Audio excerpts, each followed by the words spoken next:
Meeting to order. The Housing, Finance, and Policy Committee. Welcome, everybody. Haven't seen some of you for a while. I'm glad we're all here and made it through the snow drifts and everything, right, Representative Anderson? That's a good story there. Thank you, everybody, for coming. And I want to thank the audience for coming. This is an informational hearing today. We won't, we're not officially in session, so we won't be able to take any action, but we thought we'd get a jump start on a bill that seems pretty important to the community, and so we're going to go ahead and hear House File 1941, Representative Dehn's bill on mortgage foreclosure mediation established. So we're going to ask him to come to the desk here, and we have a list of testifiers, both supporters and opponents, and we're going to go through those lists. You all should have that on your agenda. And then we'll have a chance for others who may not have had a chance to sign up ahead of time. I've got one person who's done that. If you want to testify and you haven't signed up, would you send up a note here so that Martha can put you on the list, and we'll have a few minutes, hopefully, to do that. I just want to ask everyone, because we have a lot of interest in this bill, testifiers to please try to stick to a 2 or 3 minute testifying list if you can do that. It'll give you a chance to hopefully make your point, but also for legislators to ask questions. And we want to have a good dialogue today and respectful dialogue. This is one of those issues that has a lot of feelings around it. We know that people are deeply affected by the issues of foreclosure. So please, let's all be respectful of each other and hear all the points, pro and con. And we're going to go ahead and start now. And I'd like to I'd like to welcome Representative Dehn to the committee, and go ahead and you can go ahead and present your bill. Great. Thank you, Madam Chair and members. Thank you for the opportunity to bring this bill before you today, prior to actual start of session. I want to start by sort of congratulating all of us for the work that was done last session on some of the issues around mortgage foreclosure. It was kindly known as the Homeowner Bill of Rights that was passed, and it did some things that were alleviating some practices out there that were catching a lot of homeowners in tough situations, and ultimately they were losing their homes. As part of that process, one of the pieces that were dropped off on the bill we were working on last year was mediation. And so we've come back this year and have been working on a bill that will address the issue of mediation as part of the process prior to foreclosure. The bill that I have before you today isn't the perfect bill. We know that. It still has some work to be done. We're going to continue to work on it over the next few weeks. I have had the chance to meet with advocates on both sides of the issue and have heard their concerns, and I think some of them are valid and reasonable concerns that will need to get addressed as we move forward. But we did want to bring this forward. We did want to talk about it, and we did want to get comments and input from folks as well. For those of you who don't know and haven't had a chance, I'm going to briefly go through the bill. What it does is within the process of foreclosure, it adds another step within that process. It's not another step that's added after the process goes through. And what it does is it allows automatic mediation to become part of the process. So at the time when a foreclosing entity makes the decision to begin the process of foreclosing, although not actually filing for foreclosing on a property, they then have to notify the homeowner that they have the ability to go through mediation. And we've created a program that actually has an opt-out for the homeowner. So, for instance, if the homeowner knows that they're in a very, very difficult financial situation and they know that chances are they're not going to be able to get to a point where they might be able to hang on to their home, they have the option of opting out. Now, another option is, this thing does not need to proceed as long as the bank continues to try to work on some type of modification or some type of workout with the homeowner. So whereas although this process would start after about 90 days, the bank can continue to work with the homeowner to work on a modification. And if that's an extra 30 days or an extra 60 days to try to figure something out, they're certainly able to do that prior to going through this process. Once this process starts, the Office of Administration, of OAH, they will send out a notice to both parties around the issues of setting up a mediation date. A mediator will be assigned to the process, and then the homeowner and the bank will come to that mediation process and talk about a situation where there might be the ability for working out a particular modification or some other type of workout that the homeowner and the bank can agree upon. The mediator will play a role and will make their recommendation. And the key component of the mediation is from that the bank will need to receive a affidavit of good faith. So in other words, the bank has come and has tried good faith to say that we have tried to keep this homeowner in their homes through a process that we believe is valid. And if the mediator then gives the foreclosing entity that affidavit, at that point, they can then proceed with the process of foreclosure. And with the changes we've made in law last year, everything will proceed along the same way. If the mediator determines that the bank has not acted in good faith in this process, then they have to wait a period of 1 year before they can actually foreclose on the house. Another thing that this bill does, which I think is critical to consider, it also requires subsequent lien holders to also participate in the mediation process. So we won't have a situation where the primary lien holder will be in the mediation process, come to an agreement, and then have a secondary lien holder say, well, we didn't agree to this, so we're going to sue you for the full value of that. So we want them to be involved in the process as well, and that's all secondary lien holders. And if they do not participate in the mediation process, ultimately they would give up their right to that lien as well. So that in a nutshell is what the bill is, and I know we have a few testimonies, but prior to that I'd be willing to take one or two questions maybe from members. Any questions? Sounds like maybe we should go ahead with your witnesses. Okay. So Ann Haynes is going to come forward. She's a St. Paul homeowner, and she's going to tell her story about what she's been going through in the past several months. Welcome to the committee, Ms. Haynes.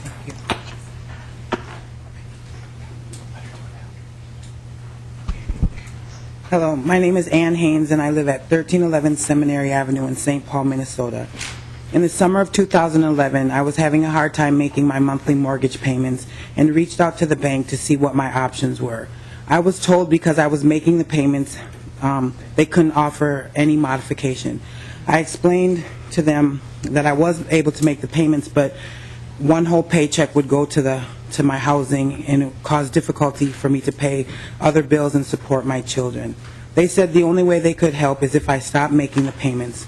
With great reservation, I stopped. In the fall, I received notification that my house was in pre-foreclosure and to contact Ramsey County Housing Counseling Services. I met with the counselor and we filled out the first loan modification application. It was sent in and I didn't hear back from neither the bank nor the counselor. In December, I received another modification application and was asked to fill it out and send it back in. The communication between the bank and myself was very, very poor, and I wasn't sure where I was in the process of the modification. I was ashamed, afraid, embarrassed that this was happening, but I was hopeful and had faith that the modification request would go through. It did not. After asking for help from different people and organizations, I was encouraged to contact Southern Metro Regional Legal Services for help.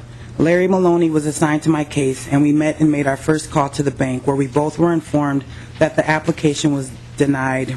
Further into the conversation, it was discovered that the bank sent the wrong application to me. I was here last year testifying my story in the hopes that this bill would pass. On April 16, 2013, I traveled to Boise, Idaho to attend and speak at the U.S. Bank shareholders meeting to share my story with the CEO himself. We did come to an agreement, and I am still living in my home, but we're still disputing some of the details of that agreement. It is my belief that if there were a third party to help mediate in my case, many of the things that happened would have been avoided. Thank you. Thank you, Ms. Haynes. Any questions, committee members, comments? Thank you very much.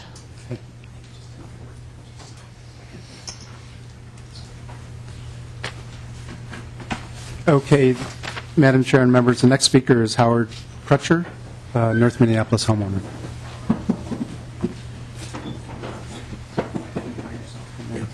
The chair. Good afternoon, Madam Chair, Welcome to the committee. community. My name is Howard Fletcher. To start out right now, I've been a resident of Minneapolis since the early 70s. So my home is actually back where I started from anyway. A little bit about myself. My education actually brought me to work with my community. Behavior specialist in the school district. I've done correctional service, coaching, mental illness, a bunch of things like that. So I'm a single father of 2 kids. When I finally got the opportunity to build my home, I designed it and done it myself. I've actually had my kids in there to learn some of that stuff too. Getting off of work and going there till 2 a.m. every day for a year and a half to be able to live in my home with my kids. So you can see the importance of me fighting to try to keep my home. A little over 2.5 years ago, my foreclosure process has started. Being laid off, there's no school, summer school, being laid off, that's how I fell behind. Once I finally caught up with that to bring my mortgage current, City Mortgage finally told me, because that current payment that was a little over 15 days late, they would no longer take my payments. That's when my foreclosure process started. Knowing a little bit about the system and everything else, I wound up contacting Habitat for Humanities. I was smart enough to also contact the FHA Servicing Center, where the FHA loan probably originated from. I had a counselor there that was working with me. I had a counselor with Habitat for Humanities working with me. And through the grace of God, meeting NCRC, one of the greatest groups in the community that followed them, they helped me push through a lot of different things. You know, one of my issues that I went through with City is the fact that they constantly kept telling me that they were losing my documents and my paperwork. You know, and my thing is, I'm on top of all of my business. I made sure that I sent this documentation to them. Not only that, I've had the FHA Servicing Center sending these documents to them. NCRC, which I did conference calls with them and fax information with them. And they constantly told me that they didn't have the documents, and they pushed my issue out for over a year and didn't tell me that in this 12 months, this is what I learned, that after 12 months, I no longer qualify for any government programs, anything, that I got pushed into a modification that they wanted to give me in order to keep my house. I was forced to take that, which kept my mortgage payment totally high. No,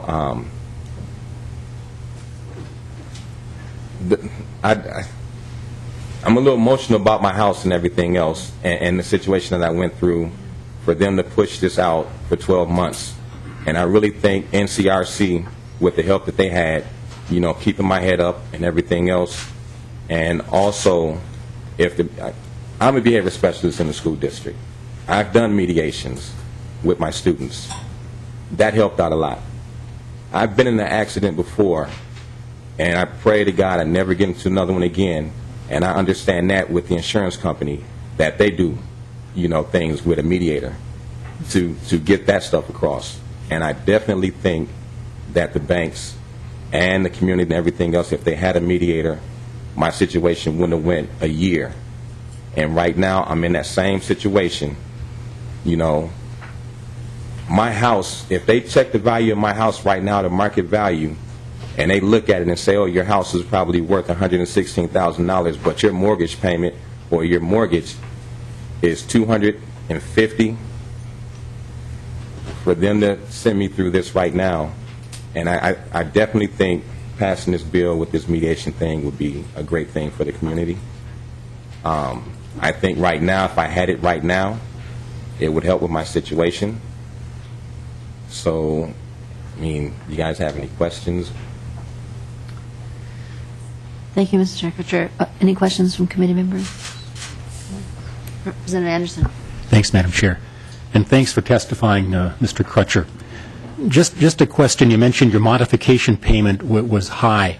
Was it as high as your original mortgage payment? Yes, it was. Crutcher. Yep. I have a question, Mr. Crutcher. Has there been any, have you tried to, we don't have the law in place yet that we're talking about here, but has there been any effort to actually get them to the table to do any mediation that this would allow to happen? Has that happened lately, or how long is it since you've had that kind of suggestion on the table? This is the situation with me. I was forced into taking a modification that kept my mortgage payment high, and they said I would have to deal with that payment for a year. Strong enough, I did that. I made every last one of them payments for a full year. Once again, summertime, I'm out of work, I fell behind. I called City probably 3 to 4 days out of every week for a year to let them know what was going on, to make sure they had every documentation they needed. Like I did conference calls. I worked with them, strongly worked with them to keep in contact and letting them know what's going on. Every single time I called them, either the rep that they signed was no longer there, or once again, my documentation is not there. I think with a mediator, if he had the same documentation, he would be able to say, you know what, this young man sent the documentation to you, I sent the documentation to you, and matter of fact, to have them tell me when I call that this is being recorded for legal purposes. If it's recorded and I stated in this thing saying that all of my documentation is there, and they say yes, and they sent it to their people to have it done, I don't think that should be something that we should be hearing all the time. You know, these are the tricks and trades that sent me through for over a year. And I think with a mediator, they would no longer be able to say, we lost your documentation. I think that a mediator would be able to handle a situation and have it done within probably 3 months versus a year. So I strongly agree that a mediator would work in a situation like this. You know, Thank you. I mentioned to City, you know, when they told me that this is being recorded for legal purposes, so I said, okay, ma'am, are you able to speak with me if this is being recorded on my end for legal purposes? They said, no, we can no longer speak with you. Interesting. Oh, well, I'm just checking here with my staff, because I know that the difficulty of having different people every time you call back has been an issue, and I think we conformed with the federal law, single point of contact. It doesn't sound like it was effective, or I'm not quite sure why not. Maybe. It went into effect in January? Oh, okay. Well, that should be something that hopefully we can check into as in terms of enforcement. I mean, that sounds like an issue that needs to be. I just thank you for your testimony. You provided a lot of very helpful information. Thank you. And if I could just add, Madam Chair, we also have language here calling out the single point of contact as well. Say that? We also have in the bill, and there will be in the bill, a single point of contact. Okay, thank you so much. I appreciate that. Okay. Thank you for your testimony. Madam Chair. I'm sorry. Representative O'Neill. Thank you, Madam Chair. I think, was that for that witness? Did you I want? have the witness. I'm sorry, Mr. Crutcher, I didn't catch that. There's another question for you. Oh, I'm sorry. It's okay. Thank you so much Representative for Neal. coming and testifying today, and I really applaud you for all the work that you put into your home, and you know, the blood, sweat, and tears that went into that, and I really want to applaud you. I just have a really small clarification question, just so I can get my mind around your story and really understand your story fully and completely. And you had just kind of quickly said, if I understand you correctly, the mortgage was like about $250,000. Is that correct? It's over $250,000, but if they check the market value of my home right now, it probably lists at maybe $116,000. Sure. So What O'Neill? is that about a monthly payment then, if it's just over $250,000 for the I mortgage? don't mind. Mr. I know Kutcher? everyone here is trying to help me and help the community and all that type of stuff. My mortgage payment is around $1,500. Okay, okay. And sorry, you said Sonia? you're a single dad? Yes. I'm just calling you. Oh, I'm so sorry. It's okay. I'm just calling you for the record. It's just, it goes on the tape so they know who's talking. Absolutely. And you said you're a single dad, and was that situation the same as when you took the mortgage? Mr. Kutcher? Okay, perfect. Thank you so much. Thank you so much for testifying today. Thank you. Okay, Madam Chair, next we have Reverend Chris Becker.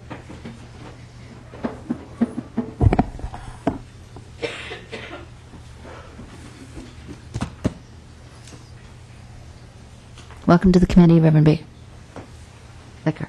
Thank you, Madam Chair, for the opportunity to speak about the crisis in people's lives around this housing issue. I am Pastor Chris Becker from Amazing Grace Lutheran Church in Inver Grove Heights. My call and my vocation is to accompany people in life issues.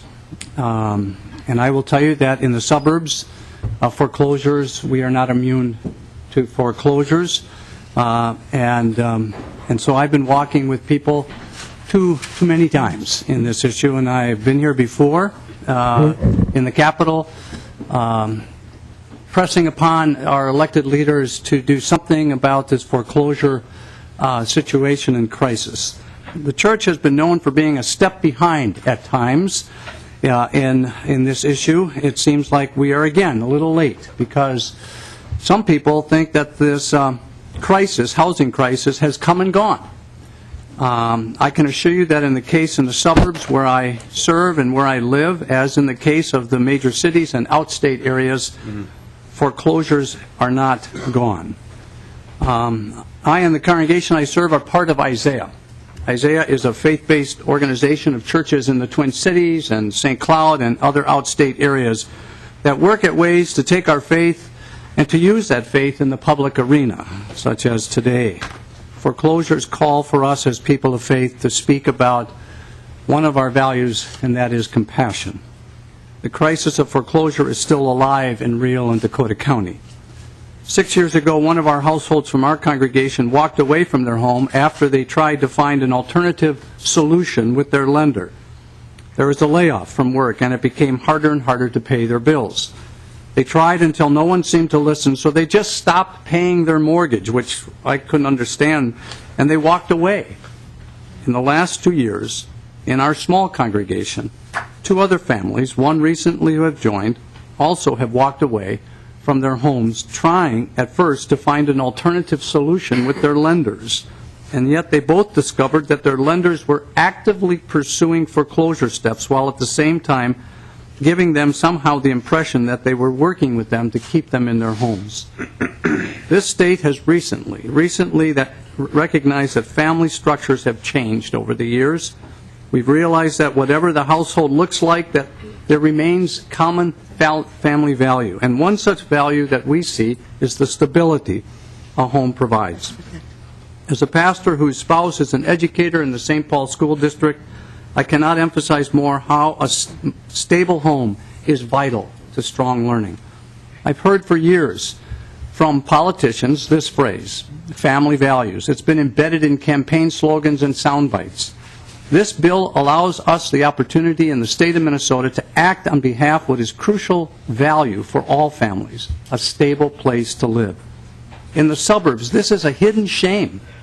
It is difficult to get people to reveal their guilt and shame around foreclosure. I'm a parish pastor, but I hold a degree in counseling, and I discovered that people are burdened with this guilt, that there are many out there who easily find ways to blame them because of a foreclosure. There's a lot of judgment out there. But as we all know, foreclosure is not simply about making poor decisions or overextending one's expenses. Foreclosures come because of no fault, loss of a job, or we now call it downsizing, a major health expense, divorce, military duty, and more. Mediation in this bill, as I see it, makes sense. It makes common sense. Mediation offers a healing process, face-to-face healing process, which now is broken. Mediation offers another way homeowners have to explore options for staying in their home. Mediation is common sense. It's a win-win solution. I've talked to both Republicans and Democrats in my neck of the woods. People are able to remain in their homes and are provided with a stable place to live. Banks are not left with property that sits vacant, and property values in the neighborhood remain strong. So some may say that this is a complicated thing to do. I'm not a banker. Some say it's costly. If I ask you if we can save one family from disruption and crisis, is it worth it? If we can bring stability to the surrounding neighborhood so that others can thrive, is that worth it? If we can work together as elected leaders and community leaders to provide affirmation and support to people so that they can achieve their full potential, is that worth it? If we can create an environment where both lender and homeowner can resolve their differences face-to-face in a mediation process that brings a fruitful resolve, is that worth it? On behalf of hundreds of households, I urge you to pass this mediation bill. Thank you. Thank you, Reverend Becker. Any questions? Representative Isaacs. Thank you, Madam Chair. Actually, it's not a question for the testifier. I have a question that I don't know how to address to another member. So I'll address it to you, and people can choose to answer if they want. Several times over the course of these hearings, I've heard when we've had people testify about their personal situation, a line of questioning that occurs that ends or includes if they were married when they first got the loan and now they're not. And I'm just interested in knowing why that's relevant, because I'm not saying it couldn't be relevant. I just don't know why it'd be relevant. And one of the representatives asked what his marital status was when he incurred the loan versus now, and I'm just trying to understand why that's relevant. That's all. Okay. Maybe you have the answer. I don't know. I don't have the answer about why the representative asked it. I would guess, and there certainly could be a response from that person. I would guess it has something to do with the cost of living for the individual. And how that has changed, but I don't know. The person that asked the question, want to respond to the question? I don't know. Is it Representative O'Neill? Sure. Certainly. Well, I'm an accountant, and so I always look at all the numbers, and I wanted to know when you qualify for a loan, which I have done many. It's interesting, it's important to know what the income was when you qualified for the loan, and I just really wanted to get a picture as to what his financial situation was and where it went, and so I could understand his testimony as to the relation to that and how he ended up in foreclosure. Yeah. Thank you. Representative Hurtas, I think you had your hand up. Thank you, Madam Chair. I think in response to Representative Isaacson's question, I was basically going along the same lines. Usually when people obtain a mortgage, they provide financial data or information that has stated income or proved income. And it's a legally binding contract, so I think the question is not prejudicial in terms of what your marital status is, but is more of a derivation of is it double income, and has your status changed to where it's single income, and is that perhaps what causes you to get into default? So I was just following up on what Rep. O'Neill said. Thank you. Representative Isaacson? That makes sense. I think that it would seem relevant to me then if you're going to ask the question what the marital status was to infer that there was a dual income, it would have been pertinent to ask the question of what he bought the house for at the time. And then ask what your mortgage value is now versus the value of how much the house is, if we're going to make a true understanding if that's our intent. So for me, that'd be helpful to know in the future if that's relevant. I'm kind of new to the housing mortgage situation, so I'm legitimately asking a question I don't understand, and that's why, which you're not supposed to do as a politician, but I'm going to roll the dice on this one. And but I think that on the outset, it didn't make sense to me why something that happened 15 years ago would be relevant to what's happening at this moment, but I don't always understand the mortgage process, so it's good to learn. Thank you. Thank you. Representative Becker, one of the issues you described was what we call dual tracking, where you have a bank working on the one hand with maybe one individual. When working with the homeowner, so the homeowner believes that they're working on a modification, and then there's another part of the banking company that's actually going forward with foreclosure. Now, we outlawed that last year in the bill that we passed, Homeowner Bill of Rights. And I'm just wondering if if the situation you talked about has been, I think, but I understand from council that took effect probably in January. So since then, I just want you to know that is a provision right now of state law. I don't know if that is continuing with some of your parishioners since early January, but it is a new law, and I'm just wanting you to know about it. Thank you, Madam Chairperson. I recognize that. We were part of, as Isaiah congregations, we were part of urging that law to be passed.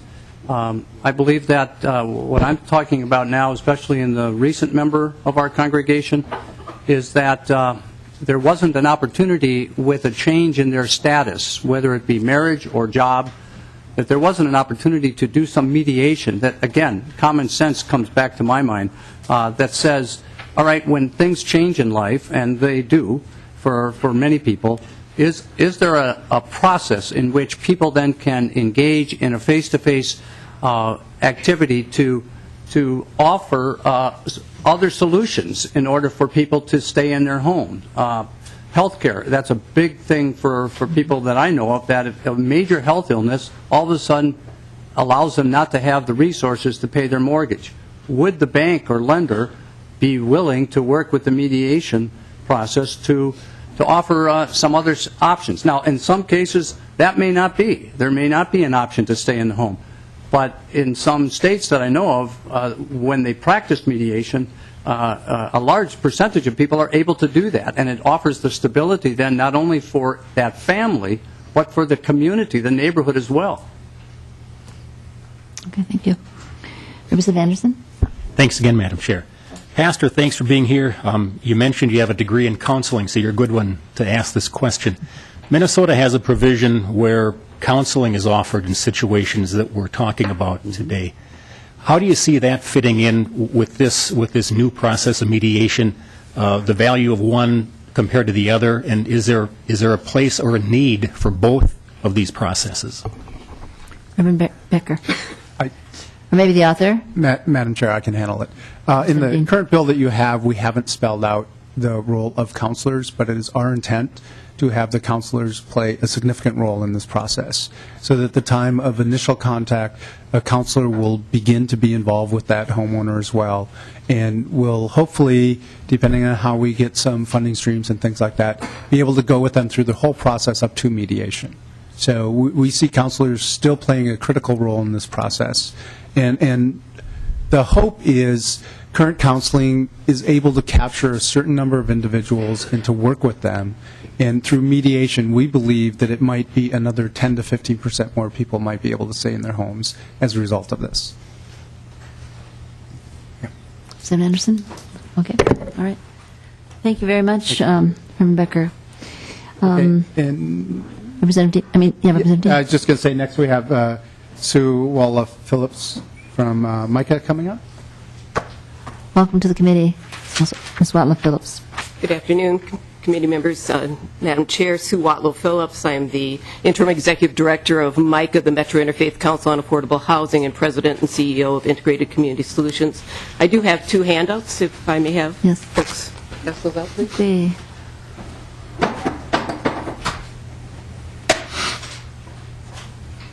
Thank you. MICA and Integrated Community Solutions have supported the home ownership Bill of Rights and various versions of that over the last several years. And with the mediation section, we were very concerned when the bill passed without the mediation section last year. We strongly support this bill to provide homeowners the additional assistance to renegotiate and make the modification with their lender on their mortgage. Last year, we heard hours, I remember saying through hours, of banks and critics of the mediation section say, wait, we have new federal regulations that will address this issue. Those regulations are now in place. And Lord willing, the lenders will and hopefully will use those and may treat their customers fairly and negotiate in good faith a modification. If lenders do not, though, mediation provides an additional option and necessity for homeowners to have the mediator in that process. Now, the information that you're getting right now shows the number of foreclosures that we had across the state. You can look in your own constituency in regards to where those foreclosures are. And then you're getting another sheet that I just got an email on of foreclosures and people being able to buy them. These are your constituents' homes that people are buying because they've been in foreclosure. So I encourage you to think about this. These are our people in our community that are losing their homes. Now, if we would have passed this bill when the crisis first began in 2005, 2006, we would have helped 100,000 homeowners have mediation and not lose their homes potentially in Minnesota.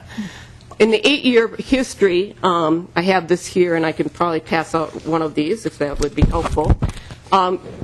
We're seeing a decrease, and the latest studies even show that we're seeing even more of a decrease in the number of foreclosures in the country as well as in this state. But we are still 10,000 foreclosures higher than where we were at in 2005. So it's been my experience over 44 years in working with people at risk of experiencing homelessness, and as a retired psychologist, that when people face losing their home, as the pastor just mentioned, they freeze, they procrastinate, they're in denial, they're in shame, they feel guilty that they've done something wrong and do not know where to turn for help. Now, in 2008 and 2009, when we were in the midst of the beginning of the growth of the crisis of homelessness, I wrote with the National Coalition Foreclosure to Homelessness, 2 national reports that had major impact on the federal legislation that we were able to pass, which helped significantly curb it. But what we continue to see is many, many low-income people that got into bad loans, many people of color that have been impacted and stripped of equity, that now have these incredible debts because they got into horrible loans that were created at that time. So in Minnesota this year we'll have 40,000 people experience homelessness. 46% of those will be children. This is according to the Wilder 2013 report. We allow anybody to experience homelessness. It's devastating to the individual, to the child, to the family, and their ability to get a good education, to maintain a job. It's dangerous to their health. I spent hours at my church last night as we opened up our church facility in this very cold weather because we had 30 people that could have frozen to death last night. So it's incredibly costly to us as taxpayers. I mean, for us to have a family of 3 in a shelter is $3,000 a month. You can ask the banks in a few minutes and folks that are going to testify how much it costs if we go through foreclosure. Decrease in value, $25,000 or more per household.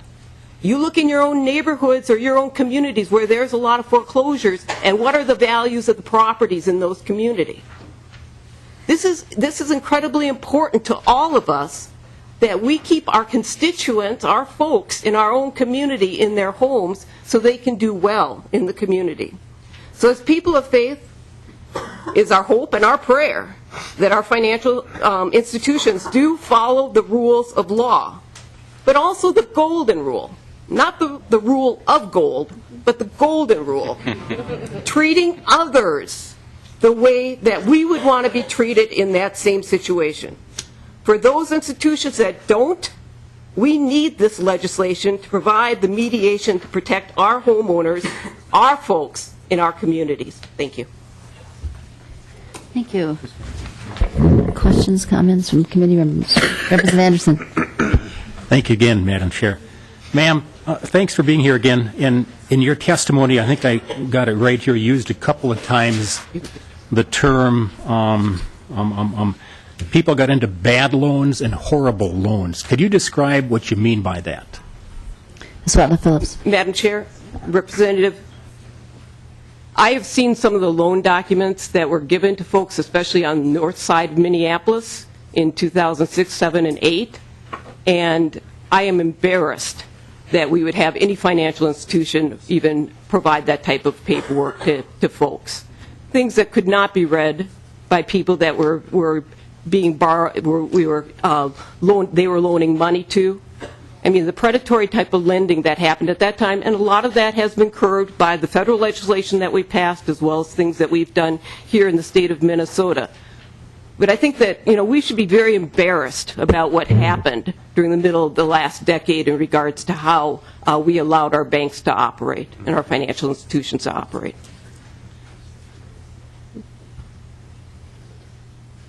Representative Anderson? Just to follow up again, Madam Chair. So are you talking about, in these examples, terms that were unable to be met? Or, again, I don't know quite what you mean by horrible loan. Okay. Ms. Watna-Phillips. Madam Chair, Representative, if you recall that in 2006, 2007, when we had more limited looking at the actual application for a loan, you could say that you were making a certain amount of money, but you did not have to prove that. And you had lenders that would say, oh, well, you probably will make that in the next couple of months, so we're just going to go ahead and put this down on your application so you can get this house. Representative Wilson. Thanks, Madam Chair. And again, as you mentioned, too, have most of these or a lot of these situations or tactics been addressed and to whatever degree corrected by changes in previous law, federal law, as you mentioned? Ms. Watna-Phillips. Madam Chair, Representative, yes, that Congressman Ellison was very actively involved with us here in this state as well as around the country in helping to identify many of those practices as well as many other folks on the federal level.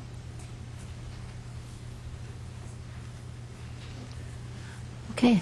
Thank you very much. Appreciate it. Okay, we have some folks who would like to testify in opposition to the bill, and I think the first person is Rocky Martin, I believe. Maybe you can help me say your name properly. Welcome to the committee, Ms. Martin. Madam Chair, Representatives, my name is Kay Rookie. I'm the Martin County Recorder in Fairmont. I'm also the past president of the Minnesota County Recorders Association and immediate past president of the Property Records Industry Association, which is a business and government national standard-setting body for real estate. Roughly 10 years ago, the County Recorders Association was looking at our fees, our recording fees, and every county had a different type of recording fee. For all of the 400 to 500 document types that we get in on a daily basis, there were different recording fees. So we went and created, asked to have a law, actually, for the recording fees to create a standard flat recording fee, in which that pertains to every county in the state of Minnesota. We all have the same fee for all of those 400 and some documents. What this does is it keeps the buyer and the seller at the closing table knowing what every recording fee is going to be throughout the state of Minnesota. There's nothing hidden. It's consistent, and it also is very clear and transparent to that buyer and seller. It also is transparent for all of our title companies, and closing companies, to attorneys, to other banks, who work on a national basis and record documents in our offices. It was designed by the users. Basically, it covers all the county government offices were included in this, the Minnesota Land Title Association and other title companies, other Realtor Association, or the Realtor Association and other real estate associations, and the Minnesota State Bar Association. The flat recording fee is also a national model. It has been copied by other states, and it has been praised by other states and the IRS. South Dakota is a prime example of who has taken our recording fees and looked at them and passed legislation just this last year.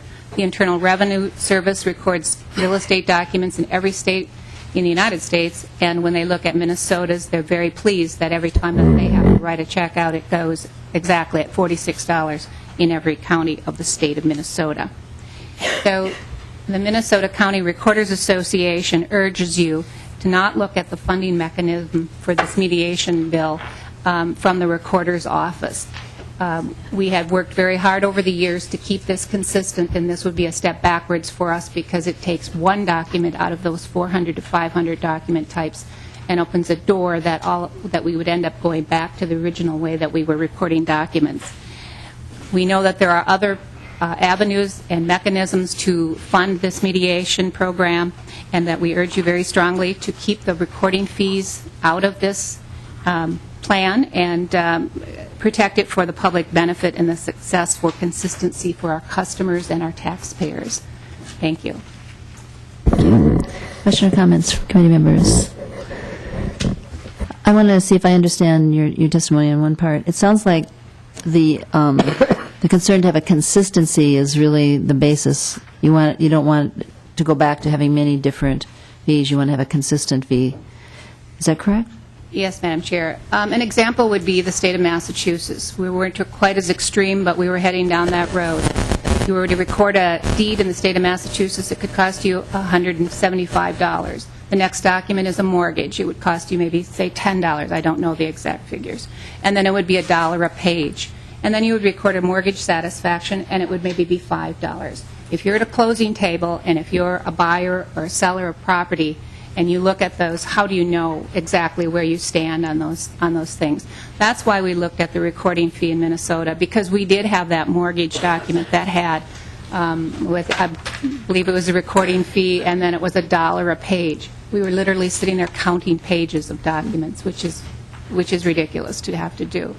But we don't want to go back to that situation again. And once we open up this door in the recording fees, it opens the door for any of those other 400 and some documents to be used. I have a question. So it seems like going backwards might be a problem. You mentioned you thought there were some other sources of funding. Would you like to share that?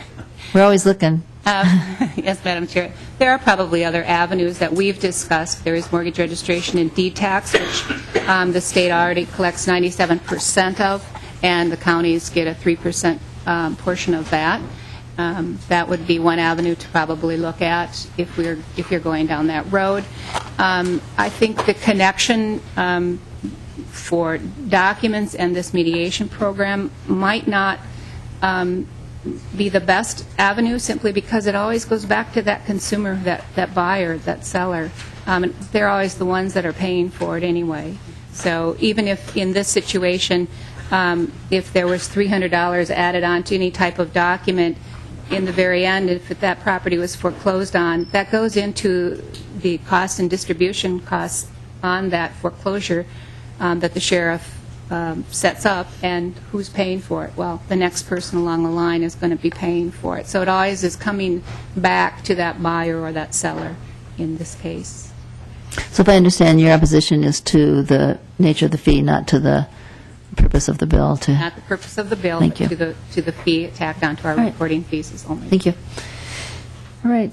Thank you very much for your testimony. Representative Dehn? Did you? No, Okay. Oh, Representative Hertzog, I'm sorry, I didn't see your hand up. Did you want it for that witness? Okay, I'm sorry. If you could come back again. Mrs. Recky.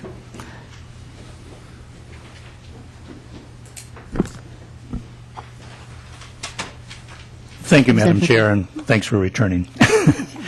I've been around real estate nearly all of my life, and not very long ago, at least in my recollection, recording fees were $16.50, then they went to $22.50, then they were as high as $64.50, depending on county, and now it's $46.50. Having to record in real estate transactions an affidavit of owner, affidavit oftentimes of buyer and seller in terms of who they are. Sometimes they have a common name. Having junior liens or mortgages in a refinance.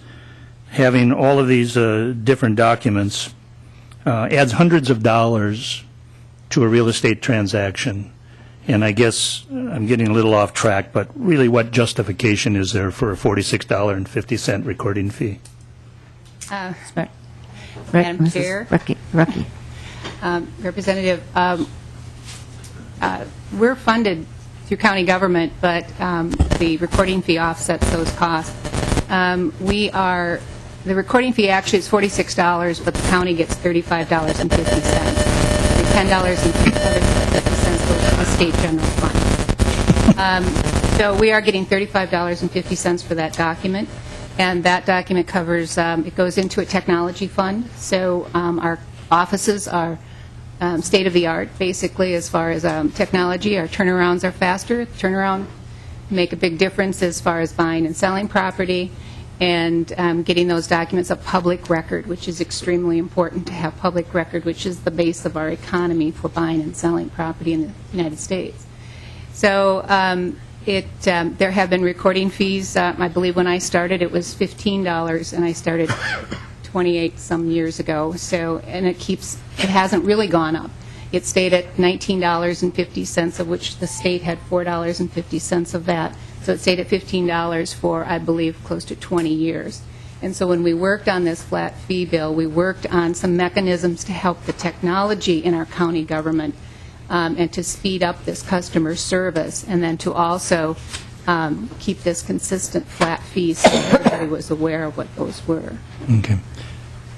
Thank you, Madam Chair.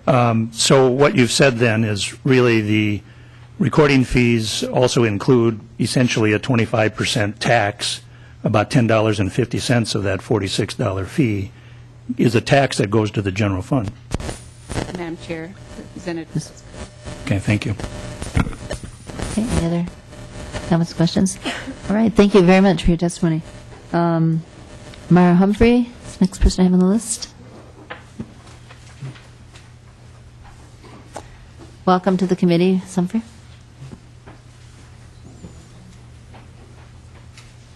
Good afternoon, Madam Chair, members of the committee. My name is Mara Humphrey. I'm the Vice President, Governmental Affairs for the Minnesota Credit Union Network. The Minnesota Credit Union Network represents the state's 134 credit unions all around the state. I appreciate the opportunity to come and give comments on the bill here today. Credit unions really strive to serve their members in the best possible way and help them make financial decisions that positively impact their future. Credit unions are definitely very concerned about foreclosures and support fixes that will make the burden less, both on credit unions but also on their members. As people-centered, community-based financial institutions, we have a personal relationship with our members and want to make sure that we can continue that lifelong relationship. We don't view a mortgage as doing a one-time transaction. We view it as a long continuum of a process of a lot of financial services we offer to that member. So walk into a mortgage and want to make sure it's something that the member can afford to pay back. We do expect that we're going to give them a product that they can afford to pay back, as well as we want to make sure that we can provide them with the other services that they need to secure a good financial future. The Minnesota Credit Union Network and Minnesota credit unions have worked hard over the past 7 years on solutions to the Minnesota foreclosure problem. I'm really proud of some of the changes we've made, including the law that was passed last year.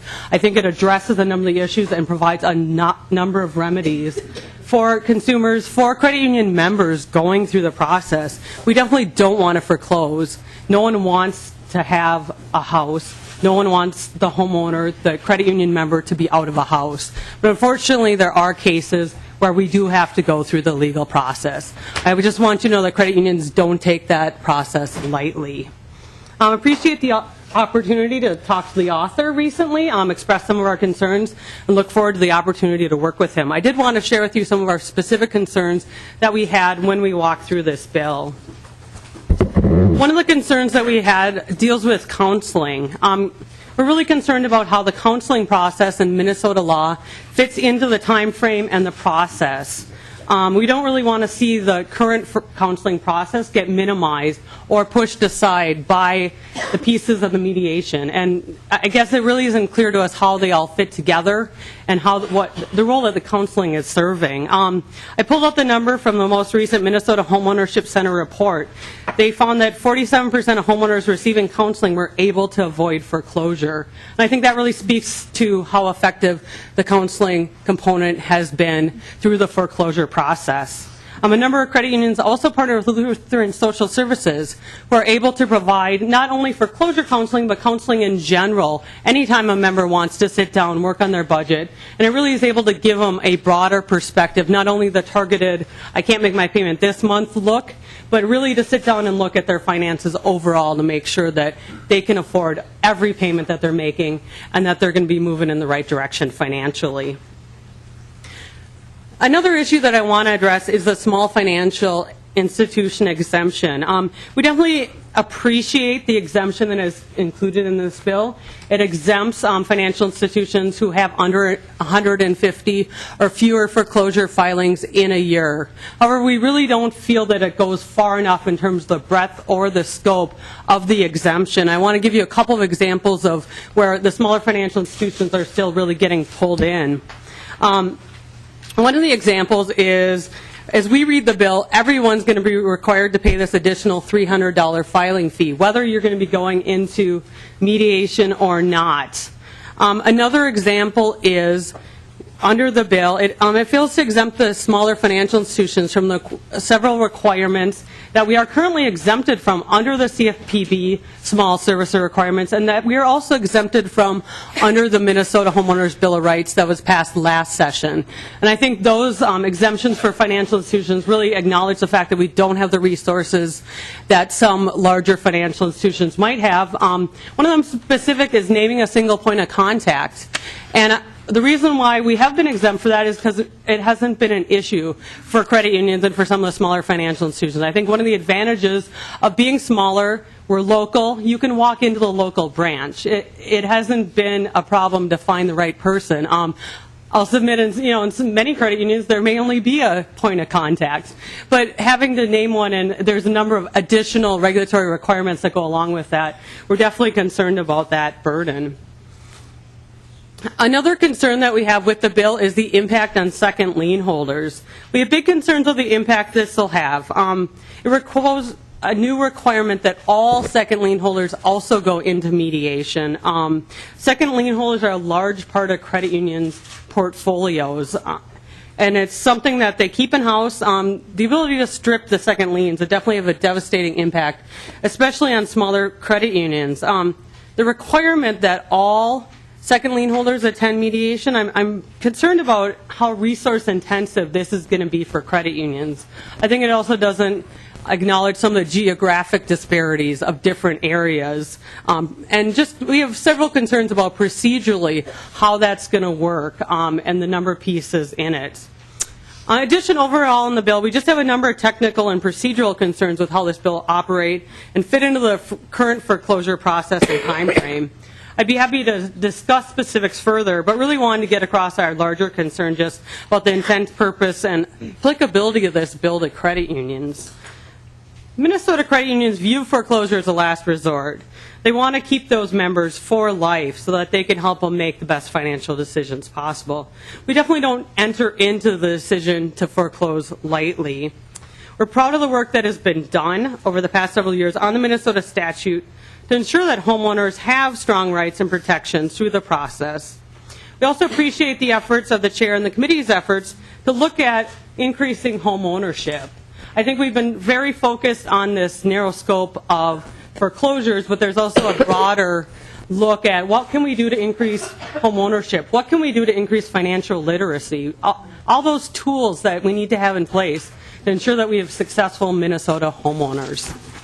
So, thank you for the opportunity to express some of my concerns about the bill. Look forward to having continued discussions with both the committee and the author. I'd be happy to take any questions from the committee. Thank you, Ms. Humphrey. Any questions, comments from committee members? If not, thank you. Next, we have Tess Rice, Minnesota Bankers Association.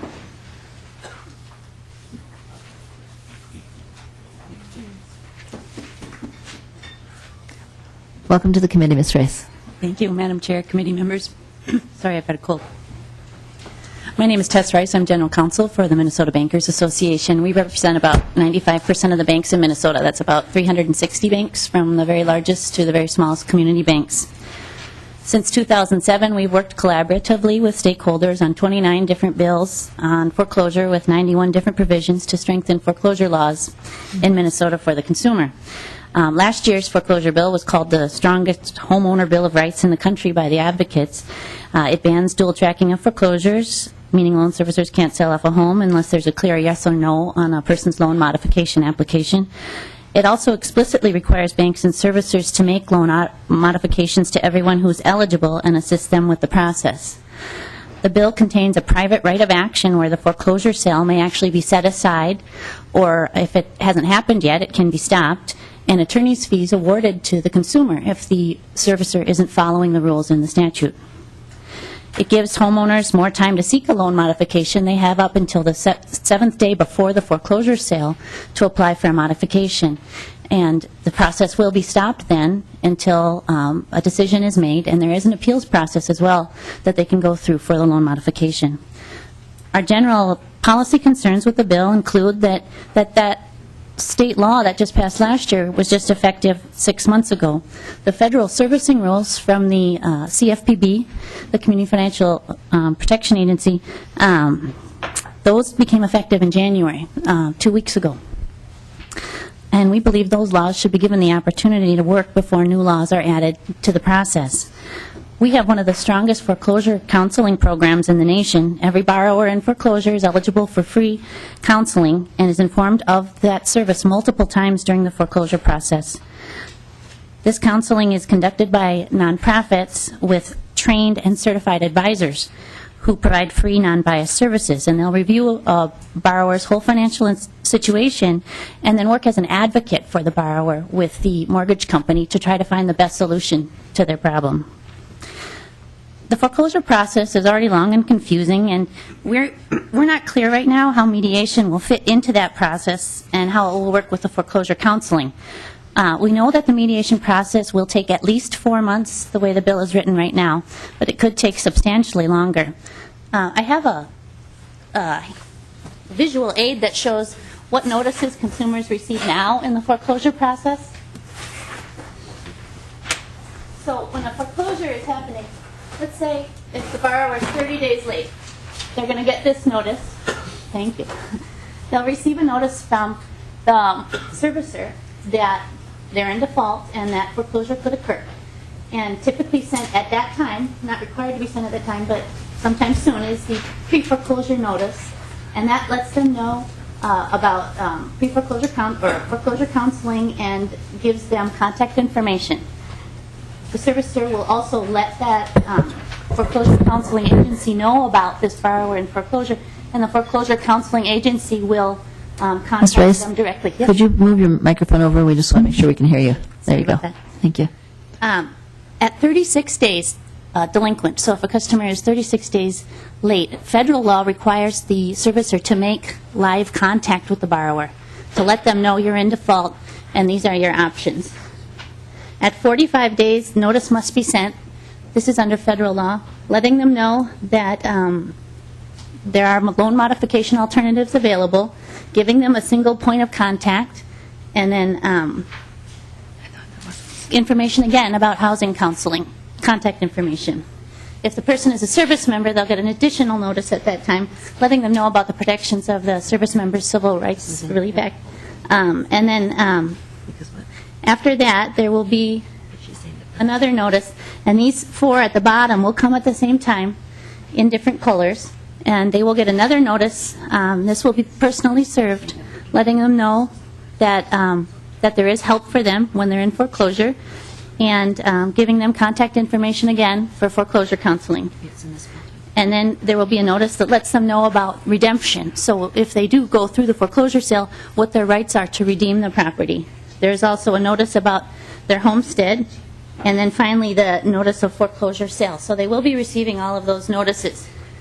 Under the bill, there would be 3 additional notices that would go to the consumer.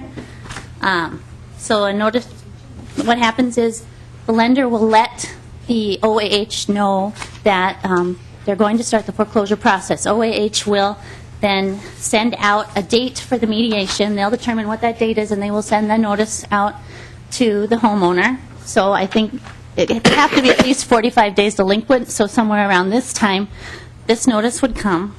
And then the bank is required to send a notice to the homeowner in another color, and that'll probably be somewhere around 45 days as well. And that will explain to them about mediation. And then there isn't really a timeline for this, but the OAH would send a homeowner an opt-out of mediation form. So if they choose not to go to mediation, sometime during this process, they will also receive this form. So there are many opportunities during this process for a homeowner to know about financial counseling that's available. And if these rules are not followed, they have the opportunity to get them enforced either through state law with the private right of action or with the CFPB and the bank regulators. So there are different options for that. So we're not really clear how there is any benefit provided over the foreclosure counseling. And mainly that's because when you look at the list of what a mediator does, it's exactly what a foreclosure counselor does. The bill requires lenders to act in good faith. It creates serious repercussions if they don't. But there's no commensurate risk on the part of anyone else, not the homeowner and not the mediator. So the homeowner is going to receive this notice of mediation and have the opportunity to opt out of it, but they don't have to open it, they don't have to read it, but we have to be there. So the banks will be at that mediation, the mediator will be there with no indication that the borrower will come. And there's also no indication that they will be prepared for that mediation. And so this could be a very long, drawn-out process, and there could be a lot of wasted time and money because banks will probably have to bring an attorney with them for the mediation as well. And the costs of that, as well as the $300 fee, will, be passed on to consumers. As mentioned, lien holders of second and subsequent mortgages have to appear at the mediation as well. And if they don't, or if the mediator determines that they didn't act in good faith, their lien can be voided. So the homeowner can go file an affidavit and that lien is wiped out. So there are very, very serious repercussions, and the mediator has all the authority to do these things, but there's no checks and balance on the mediator's conduct here. The Office of Administrative Hearings is authorized to adopt rules to carry out these provisions of the bill, but the bill says that they don't have to follow the administrative procedure rules in doing so, and we're concerned about that as well, because that means no public hearings have to occur, and there's no opportunities for the public to comment, and no review by an administrative law judge. We have a lot of other policy concerns with it, as well as some technical issues with the bill. We've come to the legislature year after year working collaboratively with those seeking to improve Minnesota's foreclosure laws. We now have some of the most consumer-friendly foreclosure laws in the country, and we believe that some of these laws are so new that they should be given the time to work before we add another layer of bureaucracy to the system. Thank you. Thank you, Ms. Humphrey. Any questions, comments? Representative Isaacson? I'm going to hold off just for a moment. Oh, okay. Representative Carlson? Madam Chair, Ms. Rice, you indicated that several forms had gone out before you referenced a single point of contact. And my question is, why wouldn't that notification of a single point of contact be earlier in the process? I would think earlier the better. And we had a high-profile case in my former district before redistricting that one of the major issues was that very point about single point of contact. Mm-hmm. And so I would think you'd want to do that much earlier than in the process than what you seem to indicate when you were going through the various forms on your chart there. If you could comment on that. Humphrey. Madam Chair, Representative, the requirement for assigning the single point of contact is 45 days delinquent, so a borrower just needs to be late by 45 days for that to be assigned. There will also be that phone call at 36 days delinquent with someone from the servicer to talk to them about loan modification options. So it's 45 days. I mean, a lot of people are able to catch up during that time, so I don't think they wanted to do it immediately. They wanted to, this was the CFPB, and they must have determined that that's when it's serious enough to need to appoint someone. Madam Chair, I understand what you're saying in terms of the 45 days, but once there's the signal there that there may be a potential problem, my personal opinion would be that the bank would be better off letting them know very early in the process or almost immediately who they should contact, and then that would be the person that they would continue to work with as you go through the various legal requirements on when notice would be made. I'm just pointing out, Madam Chair, that was a very big issue with a foreclosure in my old district. In fact, it had a lot of media attention and so on at the time. I recall But that. thank you. Thank you. Representative Isaacson, did you want to go now, or? I'm going to hold off for a moment. Okay, okay. I do have a question. So in this bill, Representative Dehn has the single point of contact language here, and my understanding is, and correct me if I'm wrong, but the federal single point of contact can change, even though it's called a single point of contact. And I think what this bill does is say that single point of contact would be in place throughout the process. Isn't that a distinction between what the federal requirement is and what this bill does? And I'm not sure if I've got that right, Representative Dehn, but I'm wondering if I do, and maybe you can tell me. Madam Chair, there probably is a distinction. It's a team that needs to be assigned at the federal level. I think the CFPB had some understanding about employees not going on vacation or, transferring out or quitting, and that could be somewhat fluid, and so they suggested assigning an entire team. A bank is free to assign a single person if they choose to do so.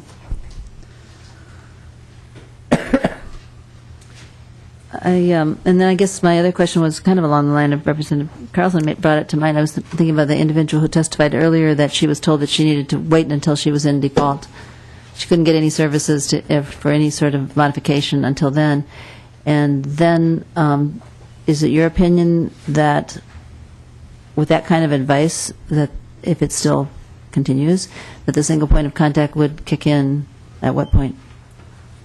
Madam Chair, it's not going to kick in until they're 45 days late. Maybe Representative Dehn could answer better on his bill as to what would happen. I don't have it in front of me. Representative Dehn? Madam Chair, members, as the bill is currently stated, we see the process kicking in after the initial pre-foreclosure notice that goes out. We haven't set the exact date, although we do outline after that 45 days has transpired that this notice would then begin the process. And as Ms. Rice had put forward, this is something that's going to happen simultaneously. It's not something that's happening in addition to. So the hope is that the mediation will be able to transpire within a 3-month period, so that it won't be adding lots of time onto the process. And at that point in time, the bank is always welcome to continue working with the homeowner to try to reach some type of agreement and loan modification. So ultimately, the banks do have a participatory role in this process prior to the beginning of mediation. Now, should they not be able to reach an agreement, that's when mediation kicks in. And to that point, we do know that in many other states that have tried mediation, the success rate has been very, very high, in excess of 50% of those people that enter into mediation. Thank you. So just to clarify, and maybe you can tell me if this, Ms. Rice, if this is continuing practice, but the requirement that an individual stop their mortgage payment before they can begin any sort of remediation, does that seem like a good idea? Is that common practice? I'm just wondering. It sounds like we had testifiers who would have liked to have gotten help with some sort of modification earlier, but they were required to put themselves in a very vulnerable spot. And is that common practice that continues, or what kind of information can you tell us about that? Do we need to address that in law somewhere? Madam Chair, it was, I think, fairly common back in probably 2007, 8, 9, perhaps. Now there are programs established where you do not have to be in default. I mean, many of the government modification programs required that you be in default. Now there are some that don't. So it's a matter of which programs you can qualify for. And I don't know that they had any programs at that time that you could qualify for without being actually in default. Okay, so I think what I'm hearing is there are opportunities, but there's not a law that limits that. There are more opportunities for hopefully, but a bank that would choose to do that could still do it. There's no prohibition against it. Is that correct? Madam Chair, that's correct. All right, thank you. Representative Dehn? Madam Chair, and as someone who was in financial hardship several years ago with their mortgage, when we called the bank, they said, well, there's nothing we can do for you until you miss a payment.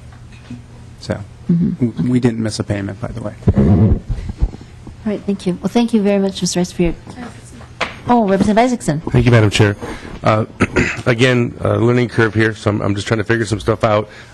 When you say this 45 days, is that, is there a business reason why you'd wait 45 days? Or what's the purpose of that? Why wouldn't we have that sooner? Why doesn't it benefit everybody to have that sooner? Madam Chair, Representative, that was a point in time that the federal government decided that someone is now in a serious situation. Sure. And it makes sense to give them the notice. There could be information contained in a 30-day default notice. That one is required by state law, and there is information about contact things in there, but the federal government and in this bill has decided, I think, that the 45 days is probably the earliest where you can really think that someone foreclosure may be likely. I have one more question. Representative Isaacson. Thank you. And then why is it required that, why would the bank want it to be a deal where you wouldn't qualify or be able to get a modification until you're in default? I kind of get a little bit of why you would want to make sure someone was serious, that they needed it and they weren't just trying to get a lower interest rate. But I think my question would be is that it seems like if you had folks who are trying to make a good faith effort by contacting you in advance, we would want to reward someone taking the initiative and responsibility. And so I'm just wondering, why do we have to wait? Do you know what the reasoning is behind that from the bank point of view? Madam Chair, Representative, there isn't any requirement that they wait. The requirement just relates to the notice. So they've got to call by the 36th day delinquent and let them know about options, but they don't have to provide that notice until 45 days. There's no reason to wait, though. I wasn't clear. I switched gears on you there, and I apologize. I started halfway through my thought there. When it comes to applying for a modification to your loan, we've heard testimony that said that you needed to be in default before you could qualify for the modification. And I think that what I'm asking is, why do we have to wait till they're in default if someone's making a good faith effort? Madam Chair, Representative, I don't believe that is the case anymore. So there are programs that are available for people who are not currently in default. And that's through the bank or other programs? Well, they're federal programs. Right. Okay. If a bank had programs, that they can make up their own programs. Right. Okay. Just want to make sure I understand that. Like I said, I'm learning as we go. Thank you. Okay. Thank you. All right. Thank you so much for your testimony. I think next we have one more. David Skilbred, the Independent Community Bankers of Minnesota. Welcome to the committee. Mr. Skilbred. Thank you, Madam Chair and members. My name is David Skilbred. I'm the Vice President of Government Relations for the Independent Community Bankers of Minnesota, the statewide association of privately held community banks. These are your small banks that you see on Main Street almost in every town that you go through in this state. And they are banks that are often third, fourth, fifth generation. And they are banks where they don't move. They stay there. We've got a lot of banks over 100 years old. And the people who own the banks and work in the banks are also the people that live in the communities with the people that they serve. I want to thank you for just making a few comments. The previous comments made by Ms. Rice and the credit unions are very, very good. I want to, there was a comment made about the current climate of the housing compared to the past, and it has improved and has improved significantly. An article by the Star Tribune dated 1/14 said that according to Care Logic, the number of Minnesota homeowners who are seriously delinquent fell to just 2.7%, which is half the national average. Now, for those folks it's a tough deal. But the point is that things are improving, and it's our opinion that this bill would hinder the improvement of the real estate market. Secondly, a couple of technical difficulties, challenges I'd like to just quickly do. Number one, the fee was noticed and talked about previously, and my question also was if you are exempt by the low exemption, do you pay the fee? And do homeowners have any responsibility in paying a portion of that fee or anything else down the road? It looks to me like that is not. Section 10, line 8.4 states a lender who fails to provide a reasonable explanation for not agreeing to loss mitigation is not negotiating in good faith. Who determines reasonability? Is that the mediator's role? It's very vague and subjective, and that concerns us greatly. Also, contradictory to that statement is the line on 8.9 and through 8.10. That line says, the bill proposes that failure by a lender to modify a loan is not in itself lack of good faith. Now that line, I believe, comes from the statutes of the Minnesota Farmer Lenders statutes, because that's in there identically or else very, very close. But those two lines in the bill appear to me that they don't really go together. On lines 5.16, it requires and lists a number of things, and Ms. Rice referenced this. I'll just add one more thing. It requires and lists a number of things that banks must send to the homeowner. This to us is problematic. What information needs to be included?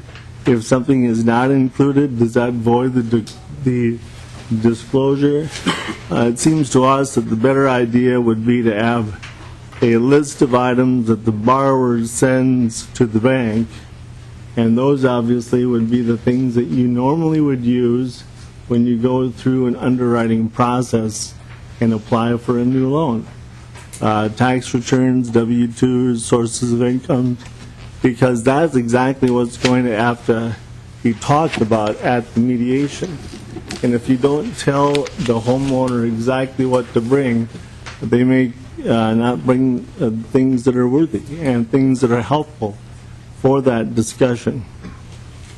With respect to the mediation itself, it seems to us that mediation requires two parties to give up something and compromise. And here in politics, where there's caucuses and two bodies, and we have a process called the conference committee, we get that. Our question is, how does this work for homeowners and lenders? In the farmer-lender mediation situation, farmers are businesses, and they have assets. So if they have an unpaid bill and they sit down with their lender, they can agree that some livestock be sold, some land be sold, something be sold in order to come up with some cash in order to help their side of the equation, and then in exchange the bank can do something on their behalf so that both give up something. And in this bill, it doesn't look as if there's a responsibility on both sides. And I really saw this when I read line 6.3. It's one line within one of the notices that the lender is required to send to the homeowner. And the line reads that when the homeowner attends mediation, quote, an agent of the lender, unquote, will be there to negotiate and modify the terms of your loan. This sounds to me like a promise, a declaration. This is what you get. And in my mind, the mediation has no guarantee. It's just a process that hopefully will garner something positive. And then finally, this would provide one mediation, and it's questionable to us what one mediation would actually accomplish. When my lenders have a problem like this, we typically wait 90 days and work with the homeowner for 90 days in order to try to come to some sort of solution. And if no solution is available, and typically the problem is not solvable because it's caused by a loss of job, it's caused by an illness, a combination of both, a divorce, etc. If at that point in time we see no possibility of a resolution, it's only then that we finally go into the foreclosure process. There's no effective date on this bill. I just want to mention that. And finally, there's some talk about the federal legislation that has been passed and now is becoming effective. The definition of a qualified mortgage just was released by the Financial Services Bureau 2 weeks ago, Friday. There's a lot happening. And the way that we see this is that the restrictions placed on lenders that are coming down the pike are very strict, and we're going to have to be within those guidelines if we want to send those mortgages to the secondary market, Fannie and Freddie. And if they are outside those guidelines, then we're going to have to hold them in, and then this bill would apply. And what the result of that is, if you add the risk of this bill to that sort of situation, those folks that are kind of on the bubble, they might not get that loan. So in our minds, it doesn't help the people that it's trying to help, and in fact is very likely going to harm lower income and middle income people, especially in urban areas and rural areas. With that, I'll conclude my testimony, and thank you very much. Thank you. Any questions? Representative Carlson. Yeah, Madam Chair, maybe more a comment. And as I look around the room, you and I were here when the farmer lender program was set up. I was on the Financial Institutions and Insurance Committee at the time, and I also happened to chair the Education Division of Appropriations. And both those committees dealt with the issue. You might say, well, what did the Education Division of Appropriations have to do with it? Well, we had the budget for the extension program at the University of Minnesota, and the magnitude is here is quite a bit different, and just in terms of the sheer numbers of people that you would want to engage in mediation. But that did work quite successfully once it was in place. To use a current term, a lot of those farms were what we would call underwater, but the typical testimony, a family farm or a family that was operating a farm would come forward. It was often the husband and wife, and just the way many of them operated, he would be in charge of the field and what have you, and she would be doing the bookwork, so they'd come up together. And the one thing I'll always remember was that they said, we've made every single payment on our farm. But the problem was, and that's why I say there's some parallels and some differences, was that they had purchased the farmland at a higher price than what it was currently worth. And of course, then the local banker was often forcing them into an auction situation where they would have to get their, I think the term was debt debt-to-asset ratio in place, and that meant that they had to come one way or another up with a lot of cash. Hence, you had to mediate that kind of an issue. But a very difficult period, and the testimony from those farm families is very similar to what we heard earlier here today in terms of the magnitude of the problem and how you resolve it. Maybe an area that the committee could take a look at in terms of how we address that. But at any rate, I just thought I'd share some of that history with the committee. And you were shaking your head, yes, Madam Chair. In fact, where you grew up, that was one of the hotbeds of the issue of farm foreclosure out in southwestern Minnesota. It was, Mr. Chairman. We had a very active community response. I remember the day that the tractors and others arrived at the Capitol and drove around and let us know how important it was. And they also made long streamers of foreclosure notices and lowered them from the second tier down to the floor. It was a very effective communication symbol. A lot of suffering. And I think the kind of suffering we're talking about here is certainly no less. So I guess... the main point I wanted to make was the important value of having a system of mediation so that exactly, and it worked. The debtor and the creditor can work out their differences. And that was the parallel, the problem that they were having and the problem that the people here today that testified are having. And that became very, very important during the farm crisis of the 1980s. But I'll just stop there. I just wanted to make a comment. I wasn't necessarily looking for a response. Sure.